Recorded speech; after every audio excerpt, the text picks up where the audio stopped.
Hi everyone, welcome back to another video from Tech Basics.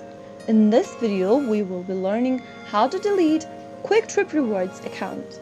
Kwik Trip does not offer an account deletion directly through their website or app. However, you can close your account by contacting Kwik Trip customer support. So here's how you can do it. First of all, open a web browser and go ahead and type in kwikrewards.com and search. Once you end up in the official website for Kwik Rewards, make sure that you're signed into your account as well. Now, from the main homepage of Kwik Rewards, scroll all the way down and then click on the Contact Us button and scroll down and click the General/Other option. Now on the next step, you will need to provide your information such as your first name, your last name, phone number and email address.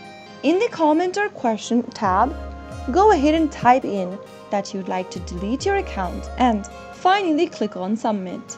You can also directly call a customer service number displayed at the bottom of the screen and then request them to close your account. So that is how you will be able to delete your Kwik Rewards account in just a couple of steps. If you found the video to be helpful, go ahead and give us a thumbs up.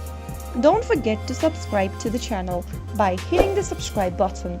Press the bell icon so that you'll never miss another upcoming upload from us. I will be back again in the next video. Thanks for watching.